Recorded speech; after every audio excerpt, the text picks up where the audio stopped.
Welcome to season 1, 2, 3, 4, 5 of Meet the Drapers, the world's largest international business plan competition. We're going global. We traveled the globe, scouring the US, India, Taiwan, Portugal, Canada, and Brazil for their best and brightest entrepreneurs. This is amazing. Every week, these entrepreneurs will compete against their countrymen for a chance to make it to our international semifinals and then on to finals to compete for a $1 million investment from Tim Draper himself. The crystal ball ultimately chooses. But here's the twist.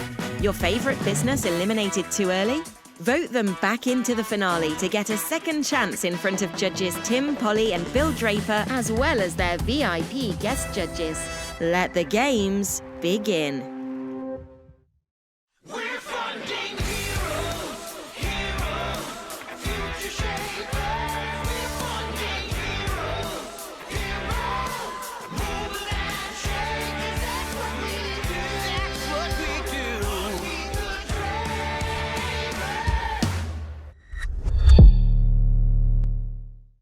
Hey, welcome back to Meet the Drapers. This is our second episode of our 1, 2, 3, 4, 5th season. This season, we are going all the way around the world. Today's show is really just about California. We've got some great judges, Bill Draper and my sister Polly. Our guest judge today is Scott McNeely. Scott was the founder of Sun Microsystems, and he did it from the very beginning. He built it all the way up. He now runs something called Curriki, which allows all of you out there to create curriculum that can be used on a standard platform. Scott has also been on the show before, so he is already considered a draper. So welcome to the show, Scott. It's nice to be a draper. I just hope I'm written into your will. Thanks, buddy. It might be in small print. Great to have you, Scott. You have gotten to become quite an expert in education. How has the world of education changed? How are you trying to change it? What's it going to look like in 10 years? You know, with all of the advances in technology and the changes in the world landscape, you become skills obsolescent at about a rate of 15 to 20% per year. And so lifelong learning has become an absolutely critical component of staying useful and valuable in the workforce. The concept of being able to stop what you're doing in life to get better at something is just untenable for most people, and you're going to have to do it. We call it K to grade. You're going to have to keep training yourself, and the tools and the network and technology are going to be the way we deliver that kind of learning experience to people at all times. Terrific. So let's bring on the first entrepreneur. But before we do, let's see what's going on behind the scenes. Hi, I'm Tom Zarega, the founder and CEO of Magnetic 3D. I started Magnetic 3D with the idea that eventually this technology would make it to the home. You know, when I think about the future, I think about the movies I saw in the 80s, like Back to the Future, where Jaws is coming off and eating Marty McFly off the side of the billboard. That's the future that we're going towards. And if you look at it, it's a future that doesn't require a headset or 3D glasses to experience holographic 3D content. We imagine in the not so distant future, because of the tech that we're developing today, it's no longer science fiction, that you'll be surfing the internet in 3D. It's a big world out there. A lot of people have different perspectives. As an entrepreneur, I feel like I share the same view of the world as Tim, and that's really important. And that's part of the reason why I wanted to come here to pitch our company. Tim would be an awesome partner, and couldn't think of anybody better to work with. No matter what, something's going to be gained today, and I'm excited to be here.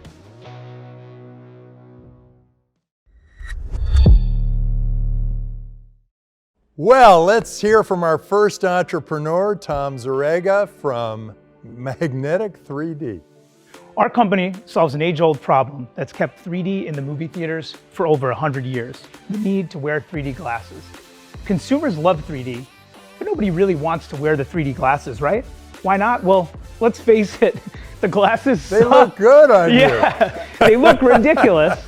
They give people nausea, headaches, eye strain, and then of course you got VR, right? And VR does promise to bring 3D to the masses, But there's a catch. Everybody needs to get a headset so they can experience the content. What if you didn't actually have to wear the device at all? We've come up with a platform that's a game-changing solution. We can take a lens and put it on a TV, and our device wears the glasses instead of the viewer. And you're looking at it right here, holographic 3D content that appears to float in midair like magic. That's great. Interesting. And with these VR and 3D superpowers, we're gonna make the metaverse more accessible without having to wear glasses or a headset. Is it only with graphical content, or can it be like movies or whatever? We can do anything. Yeah, we can take 3D movies and put them into this format. We sell proprietary 3D displays, software, and content to the world's largest brands. And now we're licensing our enterprise tools to customers such as agencies and artists so that they can produce this content in our format. We will scale this company by over 100-fold by offering these tools as a service. So the market size for this is pretty incredible. We're talking $1 trillion market opportunity between hardware, software, and content. And we are the premium solution, carving out our niche as the Tesla of TV. That's because glasses-free 3D is really a transformative technology that cuts across a number of different verticals. It's all business to business. You're not trying to get to the consumer, because eventually, as a consumer, I'm going to want to have this. Look at that. Oh, wow. Yeah, good timing. That is cool. You know, the reality is that this technology is going to make it into the home. How do you activate the 3D capabilities? So there's a passive lens that's optically bonded to the front of the display, and we serve up a number of different views of content. So wherever you're standing, within about 140 degrees of viewing, you'll pick up the 3D content automatically. It's taken you a lot of money to get here, right? Yeah. How much have you raised? 3 million. Yeah. Oh, Not too as bad. much as I thought. Do you have any of it left? Any of it left? No. I put all my blood, sweat, and tears into this thing. So yeah, I think at this point we really need to raise capital to bring on this. How much? Are we raising? 6 million. Would you be able to do this with like a Super Bowl? Yes. I mean, if we took our tools and licensed them, right now we're working in theme parks with a lot of the entertainment companies.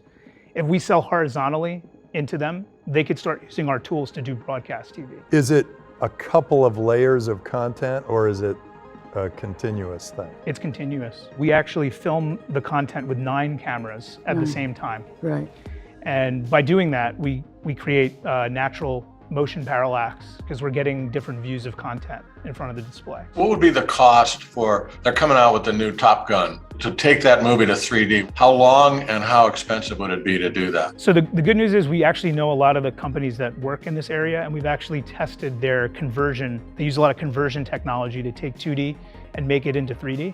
I didn't know that was even possible. They can take a regular 2D movie and turn it into 3D. Oh yeah. Even movies like Marvel, they have thousands of animators that work for months at a time taking those shots and rotoscoping out and cutting out the characters and painting everything back in.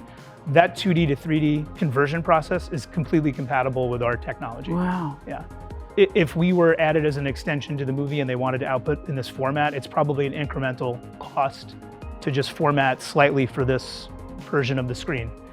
So maybe an extra 10% on what they're spending. So how are you going to sell this? You're going to start with these SaaS opportunities?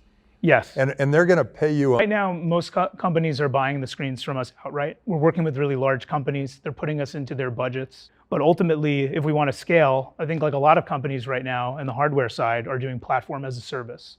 So what we'd like to do is bundle the screen with the software and the tools so that they can go ahead, buy these and pay a monthly fee. Do you have any revenues now? Yes. Yeah, the company's done over 8 million in sales over our history. Honestly, we're getting so many leads in, we can't get back to all of them for the technology. So we're trying to bring on more salespeople, and that's what we need the capital for. And then we've had big projects that have happened. We did the Hard Rock Hotel. We did their guitar hotel with a 100-inch screen, scanned in the top 10 guitars from their collection, brought Bob Marley back to life playing in the lobby. So we've had moments where we've done big deals like that. So the margins are 70%. Yeah, we do pretty well. Terrific. Yeah. Great. But Well, listen, thanks wait a so minute, much. wait a minute. I object. Okay. You are showing his book and not my book. We can fix this problem. That's something I can do. Okay. All right, now, thank you, Tom. Thank you. Thanks So good to much see for you. coming Thank on you very Meet much. So, what did all of you out in TV land think of this amazing company? Would you want to pay $7,000 and get one of these 3D TVs, or what? Scott, what did you think? I think it's very interesting, and I think it's very clever, and it's a smarter way to go do that. I just, each company is going to have to go out and create their content, and then hopefully they have a leverage reason to go put it in place somewhere. And I was trying to think of what kind of company could roll this out in volume, and why would they? And everybody says, well, I'll do this if it becomes the thing, but making it the thing will be hard to do. Polly, what did you think? I don't know. I think everybody would hear, you could watch a movie without 3D glasses and suddenly get all excited about putting that, being the one to put that in their TV. I agree that there's no content, but my guess is if they heard that people were buying TVs with 3D things in them, everybody would do a 3D ad. Everybody would make more 3D movies. It's kind of exciting to people to feel like they're part of this thing that they've always wanted. I totally agree with Polly. Everything she said, and she knows film industry better than I do. So I would just say, I agree. I'm kind of excited about this. It does start in the marketing departments. People buy it just to see one movie. Yep. Once a few people have it, wow, it's all over the world. Yeah, I remember when our next door neighbors had a color TV. Yeah. And I had a black and white. We had a black and white TV. You had to get it. And we kept pushing you to get a color TV. Our next entrepreneur is coming, but before we see him, let's see what's going on behind the screen, or behind the scenes. Behind the 3D screen. Terrific. So now we've got to decide which of these four great companies is moving forward onto the semifinals. So let's bring on the entrepreneurs, and we'll go through and see what the crystal ball has in store.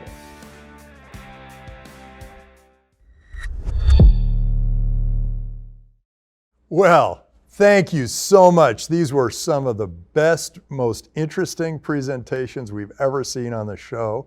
It's an exciting time, and I really like your choice of reading. Very nice. I'm glad everybody's reading the Just Startup coincidental? Hero. Only one of you will go forward to the semifinals, but I want you all to keep in touch, because as businesses grow, they get bigger and more interesting and better, and we may change our minds as time goes on. Chase with Credder, you're hitting a real nerve. You're hitting sort of a third rail. I've seen 5 companies before this that have tried and failed to do something similar. How do you keep your own bias out of this? Twitter all of a sudden had its own bias, so did Facebook.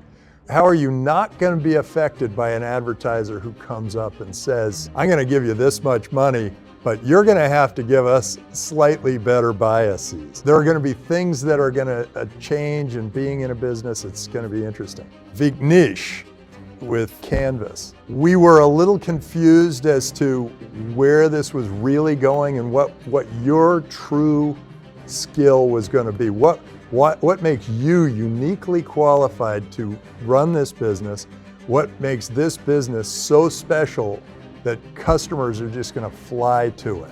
Is this really the way creators are going to make money? We were a little concerned about whether this was just a feature and not really a business, or not really an industry changer. And then we got Alex with Bauza. We had differing opinions on how that thing tastes. It was delicious to me. This is just one of a lot of things that go into that freezer rack, and you got to really sell hard. You got to get that thing everywhere. And also there may be a cultural mismatch. The reason I like it is because I love the Chinese food, and I love the American food, and I love this sort of fusion thing that's happening. It's a peace thing between those two countries, and you're kind of bringing them together. And I loved it. I thought it was fantastic. But margins are low in that business. Cash flow can be a real issue. You got to turn them very quickly to make it work. And then we got Tom with Magnetic 3D. That was an extraordinary image. And I think I had seen it before and was not blown away by it. But now seeing it, I'm thinking this could be really something special and something I'd want in my living room, as long as you can get content there. And maybe you start on the content side by going after marketing departments and their budgets, and then it starts to spread and people see it in different conferences, and then content starts coming, and then Polly makes a movie that goes in 3D, and then it becomes a big deal. And so we really struggled, as you can see, that we've got pluses and minuses, and it was a real struggle to figure out where it came out. And so we have to go to the crystal ball because we were stumped. So I'm gonna need everybody's power. You know, Scott, if you could like put your hands up like this a little bit so I can get it from the crystal ball. I'm feeling very, you know, whether it's tasty or feely or is it gonna change facts, or is it gonna, you know, is it gonna be magnetic? You better hurry up or I gotta go to the bathroom. It's a little confused, but I think it's come out very clearly now. Magnetic 3D, boom! You are moving on. You get the $50,000 investment, and you are moving on to the semifinals. Congratulations, Thank you Tom. so much, Tim. Thank you all. Great to have you on Meet the Drapers!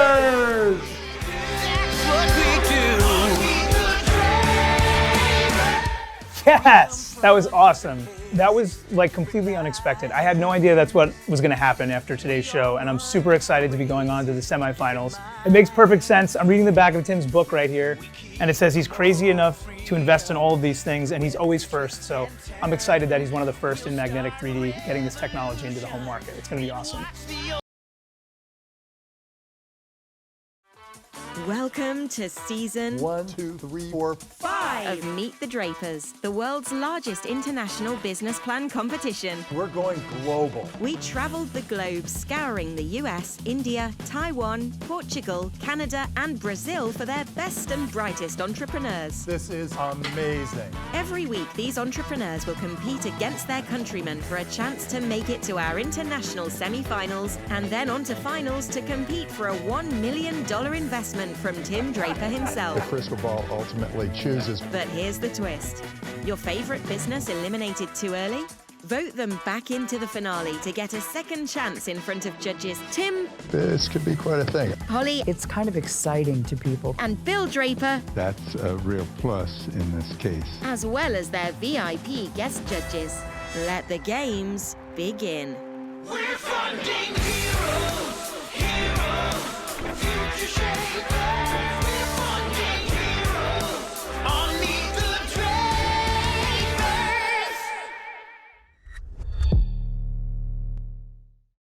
Welcome to Meet the Drapers. This is our first of 3 semifinalists episode. We are so excited. There are 12 semifinalists that we've recruited from all of the shows before this. We're going to see 4 of them today. The 4 that we're going to see are represented by Brazil, Taiwan, the US, and India. So we have 4 countries represented today. We're going to do something a little bit new and once again twisted.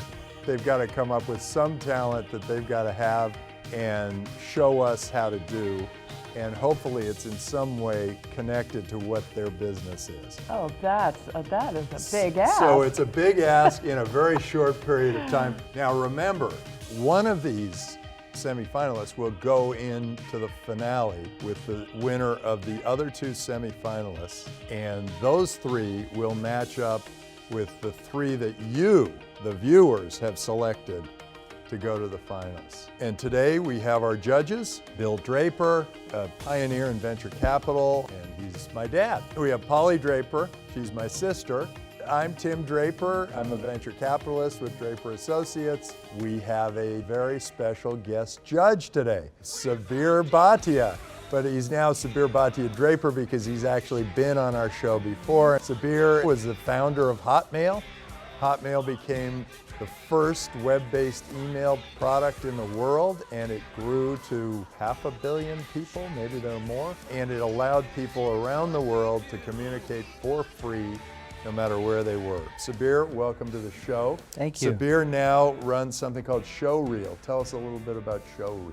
Showreel is an online community for entrepreneurs. People get membership into the community by giving us a little bit of information about themselves. They get a crypto token from our company. We use some of those tokens to actually invest in promising entrepreneurs. Our goal is to make the world's first currency that is actually backed by investments into hopefully millions of startups. So you're creating your own ecosystem There you with go. your own currency. With our own currency. Fantastic.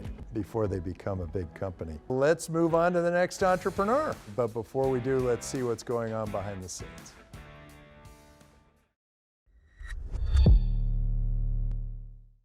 Since last time I was here, we've been on a tear. I mean, we've been out there talking to customers, we've been at tons of trade shows, and we've been getting an incredible response from it. It's really been great. We sent out over $1 million in new proposals. We've seen over $100,000 in sales come through the door in the last 6 to 8 weeks. It gave us complete validation that we were moving in the right direction. To hear Tim and his family being on board with glasses-free 3D. If we were to win today, it would be incredible. Having Tim and his family put an investment into the company and help us, skyrocket this business and get it into the forefront, it's going to really help us because we're looking to hyperscale the company. We want to 10x what we're doing right now. We've already been successful. So having Tim and his family involved in Magnetic would be incredible. I'm pumped. I've got my lucky socks on, so no matter what, I know I'm going in there 100% ready to take this for a win. Terrific. So let's now hear from Magnetic 3D, our next contestant. Tom, give us an update. Tell us a little bit about what you do, and then I'll have a couple of challenges for you. Absolutely. Well, it's great to be back. Thank you for having me. Our company is making the metaverse, 3D, and VR infinitely more accessible and logical for everyday use without the need for glasses or a headset. And the way that we do that is kind of a simple idea. The idea is that the product wears the glasses instead of the viewer. And the result is holographic 3D content that floats in midair like magic, rendering these ridiculous 3D glasses completely obsolete. We've had some amazing traction over the past 8 weeks or so since we saw you last. We did over $1 million in new proposals.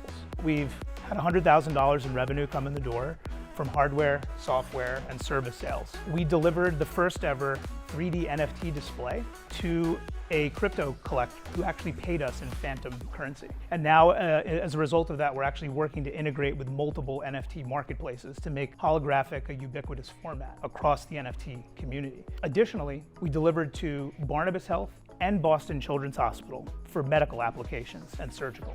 In terms of the long-term vision of the company, one of the greatest developments for us so far is that we actually have finished our SaaS tools for Unity 3D. And this is going to give us an opportunity to scale the platform to millions of creators around the world so that they can start producing content in our format. Yeah, last but not least, we've got our 3D tablet here, which I'd love to show you and give you a demo of. We haven't actually released the new version of it, but I can pass it around. Yeah, show it to us. So you said $1 million in new proposals. That's So right. That means people have asked you, send us something, and you've sent it to them, but then it hasn't turned into a sale yet. Yeah, typically the lead time on that's going to be like 3 to 6 months. So this is the single viewer version of the tablet. It looks like it's sort of in 3 levels. Is that kind of the way you've done it? This version of the tablet was a prototype. The new version of it is going to be 30% higher resolution, and it's going to have eye tracking. So the content will literally have full volume. It'll come off almost to like your nose, like you're wearing a VR headset, but you won't have to put one on. But I have to buy this tablet in order to view things in 3D. Correct, yes. Now, I just purchased something on Facebook, a 3D tablet. And what it does is it takes YouTube videos, they use AI to process the video and make it look like it is 3D. Well, that actually would play into your hands, wouldn't it? Yeah, I People mean, creating more content. yeah, I mean, we want to have APIs for Microsoft and Meta so that any one of those platforms can then output to our devices. Now, I've got 2 challenges for you. One is, Do you have any creative solutions for how you've thought about how do I market this in some new way? We can do a really public, installation, like maybe at Super Bowl or something like that, where we integrate and we do something that nobody's ever done before to get a ton of awareness really quickly. So those are the types of, PR stunting events that I think can really go a long way, just as it did for crypto. So here's the second challenge. Do you have some particular talent that you can teach us, but is also something that will expand or improve running your business? When I was in college, I paid for a lot of things by being a DJ. I went out and I was the social chair of my fraternity, and I learned how to DJ on vinyl. And one thing that's interesting about being a DJ and how it relates to entrepreneurship is that you have to think on your feet. You have to be able to read the audience and pivot based on what type of music people want to hear. You have to be able to change. And being an entrepreneur, you have to listen to the market and make changes to the product, kind of pivot in real time. So I can attempt to do what's known as like a DJ drop with one of my favorite songs and then try to teach you guys how to do it too. Okay, go ahead, fire Okay, away. cool, here we go. 10, Every DJ gets a drop. 8, They get the countdown, 7, right? To get the crowd 6, going. And then 5, everybody wonders what they're 4, gonna come in with. 3, 2, 1.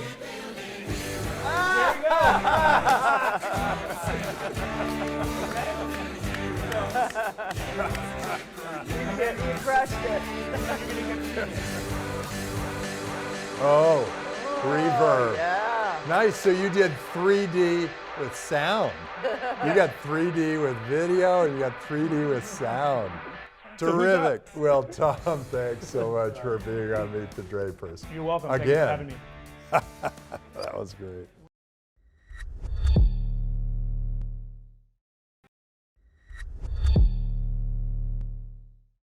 So, what did all of you think of magnetic 3D? Polly, what'd you think? If he's alone in this market, wow, it seems like a hugely great investment. But something in me suspiciously thinks that there are other people that have this technology that are selling it.